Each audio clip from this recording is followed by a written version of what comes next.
Action. Bismillahirrahmanirrahim. Assalamualaikum warahmatullahi wabarakatuh. Alhamdulillah wassalatu wassalamu ala rasulillah. Hasbunallah wa ni'mal wakil. Wala hawla wala quwata illa billah. Amma ba'd. Ikhwati fillah, segala puja dan puji kita ucapkan kehadirat Allah subhanahu wa ta'ala yang telah memberikan kepada kita nikmat iman dan Islam. Dan hingga hari ini, di dalam situasi seperti ini, kita bisa tetap menjalankan ibadah puasa dan ibadah-ibadah fardu lainnya serta ibadah sunnah lainnya dengan istiqamah, meskipun dalam suasana mungkin ada yang melaksanakan di rumah dan ada yang tetap melaksanakan di masjid. Salawat dan salam kita ucapkan atas junjungan Nabi besar Muhammad SAW yang telah bersabda, ajaban li amril mu'minin, idza asabahu khairun syakara wa idza asabahu syarrun sabara. Sungguh ajaib dan sungguh hebat urusan orang-orang beriman. Ketika mereka ditimpa hal-hal yang buruk, mereka akan bersabar, dan ketika ditimpa hal-hal yang baik, mereka akan bersyukur. Saudara-saudaraku yang dimuliakan Allah Subhanahu wa taala, dalam suasana seperti ini di mana kita betul-betul berada dalam ujian yang lain dari yang lainnya.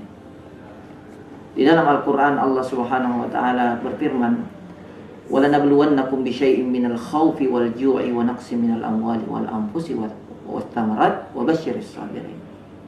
Bahwa kita akan diuji dengan ketakutan, kelaparan, dan kekurangan buah-buahan dan panen.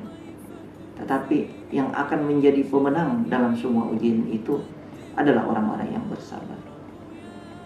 Nah, orang-orang bersabar itu bukan hanya ketika mendapat ujian seperti ini lalu dia hanya mengucapkan inna lillahi wa inna ilaihi raji'un. Tetapi orang-orang bersabar itu adalah orang yang berhasil keluar menjadi pemenang dalam setiap ujian. Ujian yang kita hadapi kali ini beda dengan ujian yang dihadapi oleh sahabat Rasulullah. Mereka dahulu berperang melawan kaum kufar. Hari ini, di dalam bulan Ramadan ini, selain kita betul-betul jihadun nafs, berjihad dengan diri kita, kita juga dihadapkan dengan lawan yang tidak kelihatan, yaitu wabah corona. Nah, efek dari wabah corona ini kemudian menyebabkan kita banyak beraktivitas di rumah. Yang tadinya berdagang di luar, sebagian besar menghentikan perdagangannya. Yang sebagian besar lagi tetap melanjutkan, tetapi omsetnya kecil. Kenapa? Karena semua kita terkena imbas dari corona ini. Ya, mereka yang nafkahnya dari harian betul-betul terpukul dan terkena dampak. Lalu banyak di antara kita yang akhirnya setiap harinya tinggal di rumah. Ya, mungkin kita juga mengalami kebosanan. Ya, ketika tinggal di rumah, ya mungkin kalau kita bilang kerjaannya cuma makan, minum, tidur, istirahat. Nah, kecuali kalau bagi yang melakukan work from home, kerja dari rumah, mungkin ada aktivitas-aktivitas perkantoran yang dia lakukan. Nah, di dalam kondisi-kondisi seperti ini, buat kita yang berpikir, ada satu hikmah yang Allah berikan kepada kita. Ternyata bahwa untuk hidup sederhana itu, untuk bisa hidup bahagia itu sederhana. Kalau kita lihat kebutuhan kita dalam masa-masa seperti ini, ternyata yang kita butuhkan untuk fisik kita itu hanya makan, minum, dan istirahat. Apa artinya? Bahwa dalam kondisi seperti ini, mereka yang betul-betul dapat bertahan itu adalah yang bidang pekerjaannya berada di bidang-bidang pemenuh pemenuhan hajat hidup manusia. Siapa mereka? Contohnya adalah petani dan nelayan. Kenapa? Kalau kita berpikir di dalam hidup ini yang kita butuhkan makan, kalau kita butuh makan, ya tentunya cari makanan. Untuk sumber-sumber karbohidrat mungkin ada beras, bisa kentang, bisa roti, bisa yang lainnya. Lalu untuk sumber protein hewani, ya kita cari dari ikan. Maka apa hikmah yang dapat kita petik? Ternyata suatu saat nanti ketika kita sampai pada masa yang namanya the end of teknologi, berakhirnya teknologi, yang mampu bertahan adalah mereka yang menguasai sumber-sumber energi. Apa yang saya maksud sumber energi? Sumber energi itu ya itu tadi, sumber pemenuhan kebutuhan hajat hidup manusia. Mereka yang berada di bidang agrikultur, aquakultur, mereka lah adalah bidang-bidang pekerjaan yang membawa dan bertanggung jawab untuk pemenuhan hajat hidup manusia. Di dalam sebuah hadis Rasulullah sallallahu alaihi wasallam bersabda, "An Abi Hurairah anna Nabiy sallallahu alaihi wasallam kana yawman yuhaddithu wa indahu rajulun min ahli al-badiyah. Anna rajulun min ahli al-jannah ista'zana rabbahu fi az-zar'. Faqala lahu awalasta fi ma syi'ta? Qala bala walakin uhibbu an azra'a. Fa-asra'a wa badara fatabadara at-tarfu nabatuhu wastiwa'uhu wastihsaduhu wa taqwiruhu amthal al-jibal. Faqala Allah Ta'ala dunaka ya ibna Adam fa innahu la yushbi'uka syai'. Fa yaqulu al-Arabi ya Rasulullah la tajidu hadha illa Quraisyan aw Ansariyan fa innahu min ashabi zar'in. Fa annama nahnu falasna bi ashabi zar'in. Wa dahika Rasulullah sallallahu alaihi wasallam. Di dalam hadis ini ada kejadian yang lucu menurut Rasulullah sallallahu alaihi wasallam. Diceritakan bahwa pada suatu ketika Rasulullah sallallahu alaihi wasallam bercerita dengan sahabat-sahabatnya, sedangkan di samping beliau itu ada seorang lelaki Badui. Lelaki Badui ini sedang duduk di samping Rasulullah ketika Rasulullah menceritakan tentang ada seorang ahli surga yang minta izin kepada Allah. Ya Allah, ya ini ceritanya di surga. Ya Allah, saya minta izin. Saya ingin bercocok tanam di surga ini. Nah, kita bayangkan di surga yang sudah begitu nikmatnya, kita diperintahkan oleh Allah, kulu washrabu hani'an kama aslabtum fil ayyamil khaliyah. Ya makan dan minumlah dengan nyaman, santai dan seenak-enaknya, dengan enjoy kama aslabtum fil ayyamil khaliyah, sebagaimana kalian dulu telah berlelah-lelah. Tetapi ini ada penghuni surga yang sudah di surga, yang harusnya menikmati makan dan minum enak-enak. Nah, dia pengen cari kerjaan di surga. Apa yang dia kerjakan? Dia minta izin, ya Allah, saya ingin bercocok tanam. Lalu Allah sudah bilang, bukannya kamu ini apapun yang kamu kehendaki bisa kamu lakukan. Nah, silakan kamu lakukan apa? Hamba itu lalu berkata, bala, ya betul ya Allah, saya memang boleh, tapi ya saya juga minta izin, saya ingin bercocok tanam. Maka dia bergegas lalu menyemai benihnya, kemudian menanam benih. Maka fatabadara tarfu nabatuhu, maka biji-bijian itu bertumbuh dengan cepat. Wastiwa'u, kemudian meninggi. Wastihsadu, dan waktu panennya. Wa takwiruhu, dan hasil panennya itu amsalal jibal. Ya namanya di surga, hasil panennya setinggi gunung. Maka mendengar ini, setelah ini Allah Subhanahu wa taala berfirman kepada hamba tersebut, dunaka ya ibna Adam fa innahu la yushbi'uka syai'. Ya, ambil semaumu wahai anak Adam, karena tidak ada satu pun yang dapat mengenyangkan.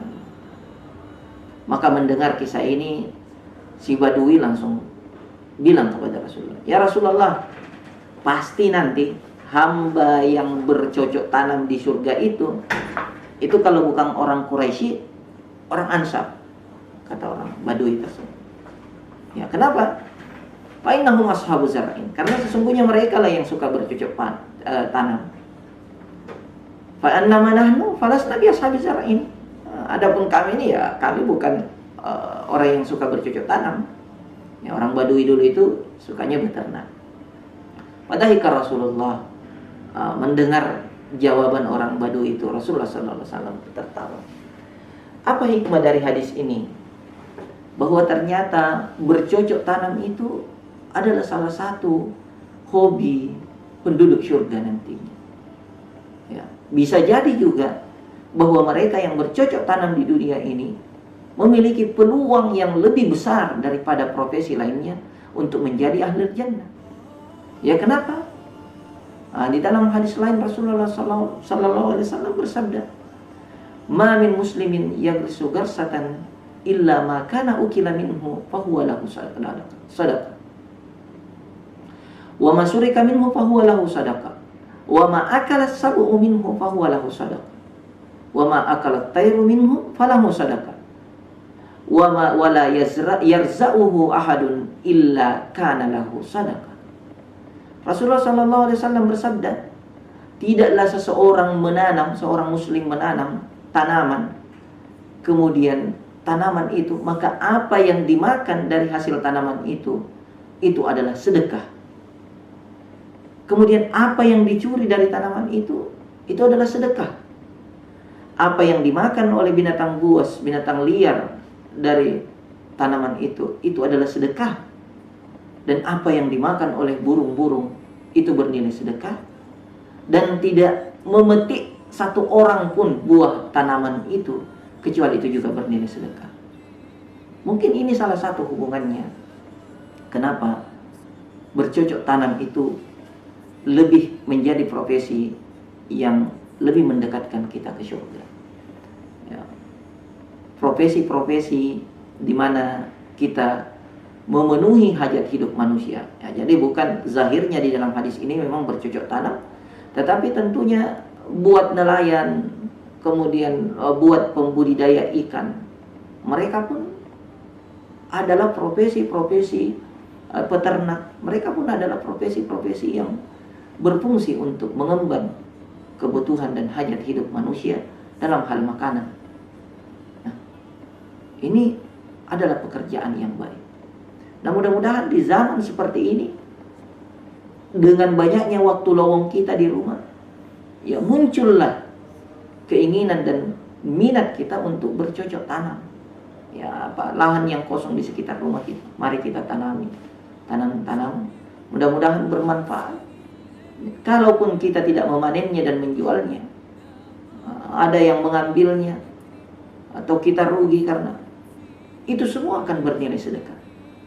Kita tahu bahwa sedekah adalah amalan yang dirindukan oleh orang-orang yang menyesal ketika mereka hidup di dunia tapi tidak banyak berbuat baik. Di dalam surah Al-Munafiqun Allah Subhanahu wa taala berfirman, "Wa anfiqu mimma razaqnakum min qabli an ya'tiya ahadakumul maut fa yaqula rabbi laula akhartani ila ajalin qarib fa asaddaqa wa akum minas shalihin." Ya, kita ini diperintahkan untuk menginfakkan rezeki yang kita miliki sebelum datang ajal kita, kematian. Jangan sampai ketika ajal baru kita menyesal lalu berkata, "Rabbi laula akhartani ila ajalin qarib." Ya Tuhan, coba Engkau mengundur aku ini dari kematian ini sebentar saja. Fa asaddaqa wa akum minas shalihin. Saya mau banyak bersedekah. Wa akum minas shalihin, dan menjadi orang soleh. Nah, dengan menjadi petani, dengan menjadi pembudidaya ikan, dengan menjadi nelayan, meskipun barang Anda itu dibayar, tetapi ma ukila minhu fa huwa lahu sadaqah. Yang dimakan dari itu, Anda makan ataupun orang lain makan, itu akan bernilai sedekah. Subhanallah. Betapa besar karunia Allah. Nah, itu tanaman dunia. Tentunya kita sebagai umat Islam yang berharap bahwa kita akan masuk surga, kita tentu berharap kita juga punya bekal untuk di akhirat nanti. Rasulullah sallallahu alaihi wasallam bersabda, "Laqitu lailata usri bi Ibrahim. Faqala li, ya Muhammad, akri minni salamu ala ummatik. Wa akhbirhum annal jannata tayyibatut turbah, udbatal ma' wa annaha qi'anun wa anna ghirasaha subhanallah walhamdulillah wa la ilaha illallah wallahu akbar." Di malam Isra'nya Rasulullah sallallahu alaihi wasallam bertemu dengan Ibrahim. Lalu Ibrahim menyapa beliau dan berkata, "Hai Muhammad, sampaikan salamku pada umatmu dan katakan kepada mereka, beri kabar kepada mereka bahwa surga itu tanahnya harum dan airnya lezat dan melepaskan dahaga, dan dia terhampar luas, dan tanaman di surga itu subhanallah walhamdulillah wa la ilaha illallah wallahu akbar. Jadi kalau kita ingin mulai dari sekarang banyak tanaman kita di surga, agar kita dapat panen di surga nanti, mari kita banyak-banyak mengucapkan zikir tersebut. Satu lagi tentang bercocok tanam ini, saya pernah bercerita dengan gurunda kita, Kiai Haji Abdul Jalil Tahir, ketika beliau bertanya tentang status salah seorang sahabat saya. Dia bertanya, "Kemana sekarang si A?" Saya bilang, "Ada. Dia sudah resign dari pekerjaannya, dari perusahaan telepon genggam yang mungkin saat ini terbesar. Dia resign, lalu ingin kembali ke kampungnya untuk mengurus lahannya untuk bertani." Maka gurunda kita mengatakan, pertanian yang paling bagus di dunia ini bukanlah menanam tanaman, tetapi pertanian yang paling bagus adalah menanam manusia. Mendirikan lembaga-lembaga pendidikan, mendirikan pesantren, mendirikan sekolah, itu semua adalah tanaman yang paling bagus. Kenapa? Karena itu adalah salah satu dari cara untuk menempuh jalan meraih amal jariyah. Kenapa? Karena di dalam hadis dikatakan, "Idza mata ibnu Adam inqata'a amaluhu illa min salas, shadaqatin jariyah, aw ilmun yuntafa'u bihi, aw waladin shalihin yad'ullahu lah." Sedekah jariyah, kalau ketika anak Adam itu meninggal, itu terputus semua amalannya kecuali 3. Sedekah jariyah, ilmu yang bermanfaat, atau anak soleh yang mendoakannya. Nah, sedekah jariyah dengan bercocok tanam di dunia ini, amal jariyah dengan bercocok tanam terhadap manusia, dan anak-anak soleh, mari kita mulai tanamkan dari sekarang. Dan semoga kita juga tidak lupa dengan menanam tanaman kita di akhirat dengan memperbanyak subhanallah walhamdulillah wa la ilaha illallah wallahu akbar. Mungkin ini saja. Hadanallahu wa iyyakum ajma'in. Wabillahi taufiq wal hidayah. Subhanakallahumma rabbana bihamdika nasyhadu an la ilaha illa anta nastaghfiruka wa natubu ilaik. Wassalamualaikum warahmatullahi wabarakatuh.